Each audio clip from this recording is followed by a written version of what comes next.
Welcome back, everybody, to the Refs Crease. As always, Refs Crease is brought to you by refcoach.ca.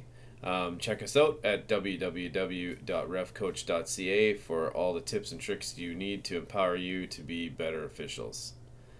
I want to say before we get going, this will be the last episode of the year. I'm gonna take a little break through Christmas and get reorganized and refreshed and come back with some even better content for you in season two. And I wanted to say, if you've been listening so far for season one, I thank you very much. Um, I really appreciate it. I hope the content is helping, and I hope that you're able to get it out and to share it to other officials that you think would need it as well. You probably heard me talk about in recent episodes about how what you're doing on the ice has great effects in how you are navigating life. And so I just wanted to talk about that a little bit in more detail in this episode. Um, what you're doing and what you're choosing to do out there as officials is testing both your physical and your mental skills while you're on the ice, but it's also setting you up with skills that you're going to take with you through life. And it may not seem like it, you may seem like you're in that rink and you're just kind of, it's all focused there, but you're learning lots of skills that are going to carry on with you for what you do in your career outside of hockey if you don't choose to go forward with officiating as a career. A lot of the things that you're going to encounter on the ice, you're going to encounter in life and through work and interactions with other people throughout, the rest of your life. So I just wanted to touch on a couple of those things and talk about them a little further. Uh, the first thing is, like, you're out there, you're going to have to be making decisions on the fly with the information you've got at hand and in quick time. So that's an important skill as you move forward in life. The faster you can process information and events and then make important decisions regarding those events is a crucial skill, both in when you're working or you get put in some kind of a situation that life throws at you.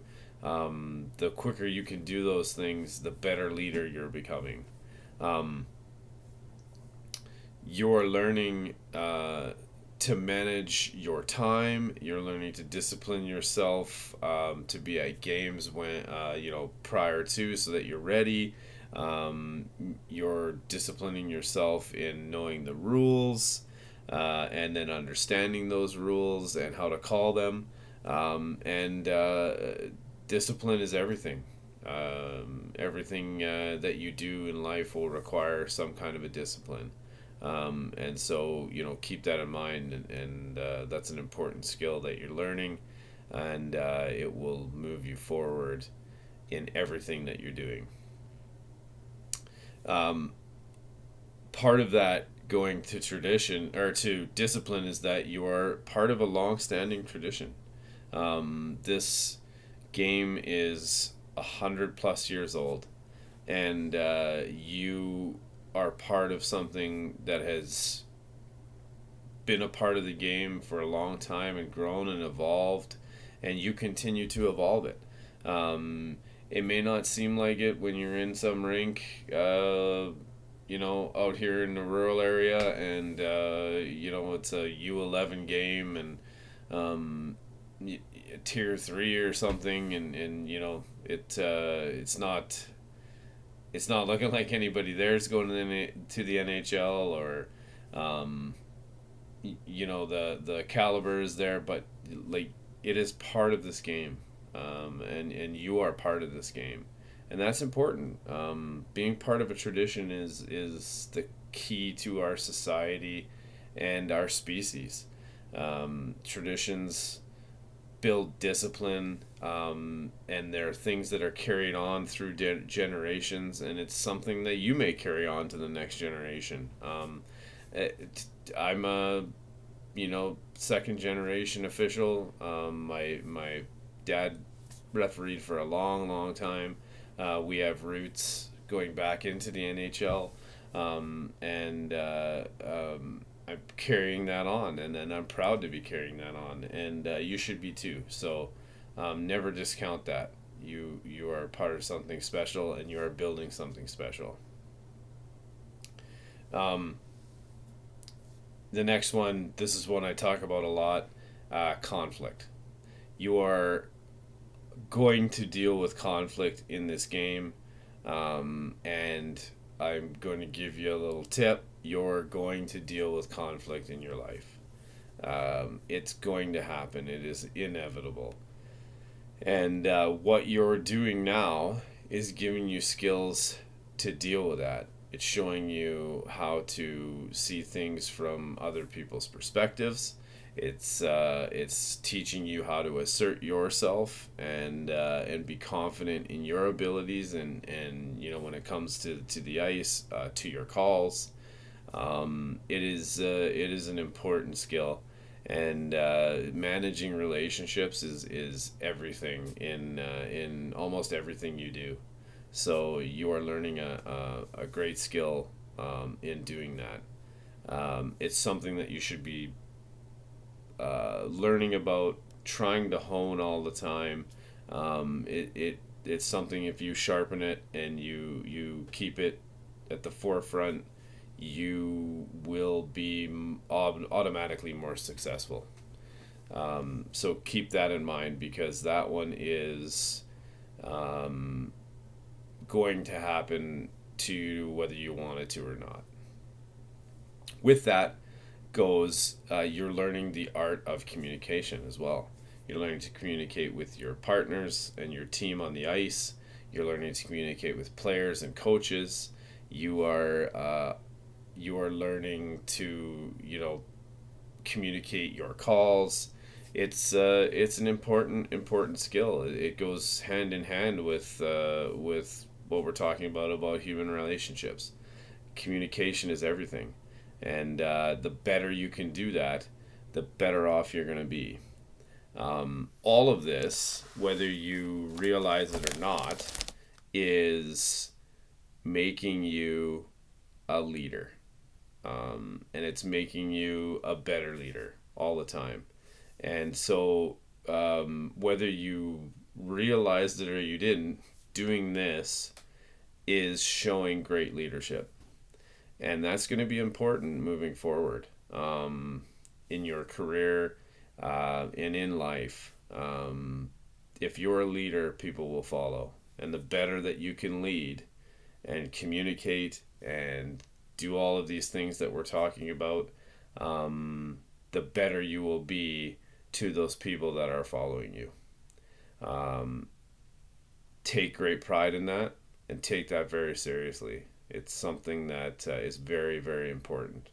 And as you move through officiating, and you start to move up, if that's what's happening, or you're just spending the time to make yourself better at it, take those leadership roles. Get into a situation where you're leading the group in a conversation in the room before you go out there, and those are important things, and it's a skill that is important to know, and give yourself a pat on the back every once in a while for doing it. I'll leave you with a little story that kind of goes with this.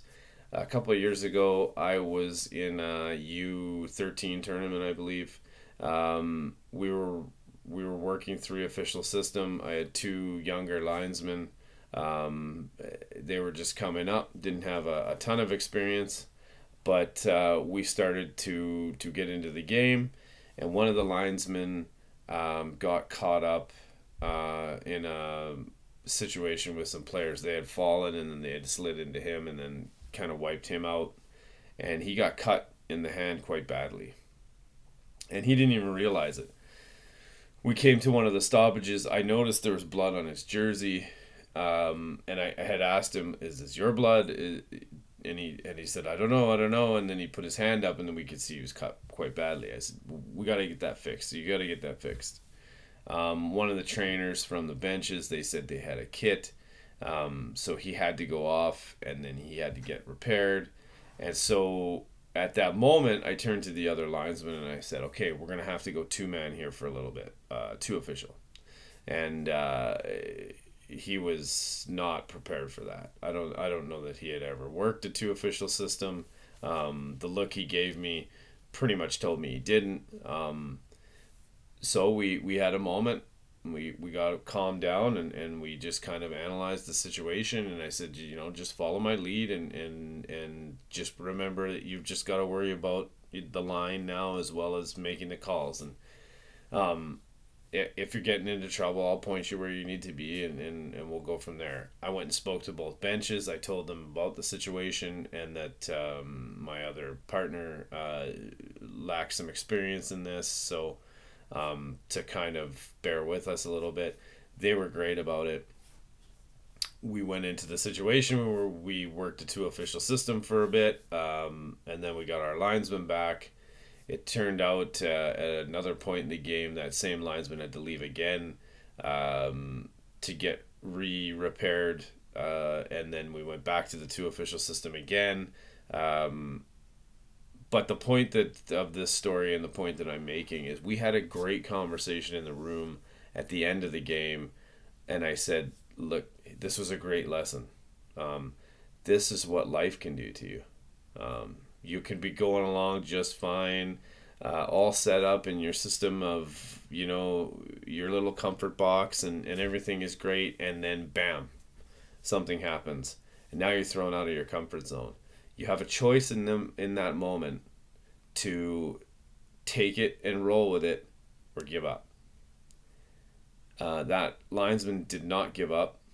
They jumped into it. They were okay with the being uncomfortable in that situation.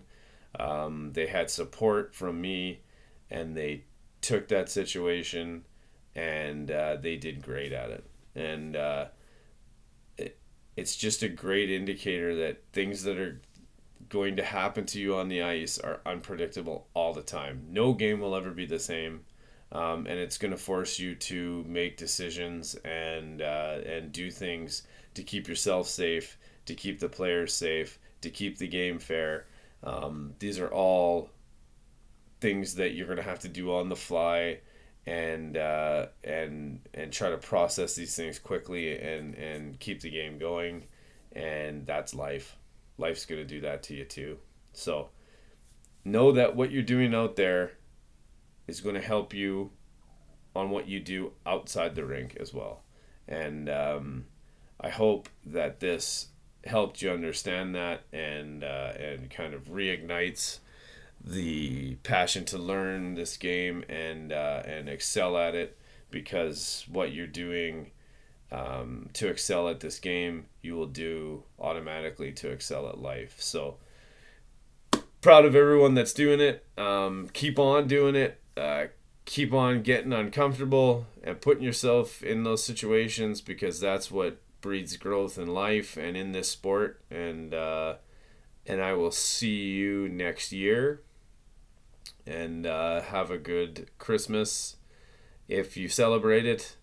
And I look forward to seeing you guys again with some even greater content. And I should have an amazing announcement as well come next episode. If you guys were listening to this on Amazon Music or Spotify, make sure that you like it and subscribe to us. It will help us out in getting the algorithm to get it to people that need it. As well, if you're watching on YouTube, make sure you hit that like button, and that will help us as well. And I appreciate it, guys. And if you have anything to add, and you want to tell me a story about this exact same thing that we're talking about, remember, you can always reach me at www.refcoach.ca. Just look for me there, Adam White. and that will automatically email me, and I will get back to you. As well, you can also reach us on Facebook at Ref Coach Calmar, CALMAR, and you can also reach us on Instagram at Ref Coach Canada, all one word. And again, have a great Christmas, guys. I will talk to you in the new year and be back with more content.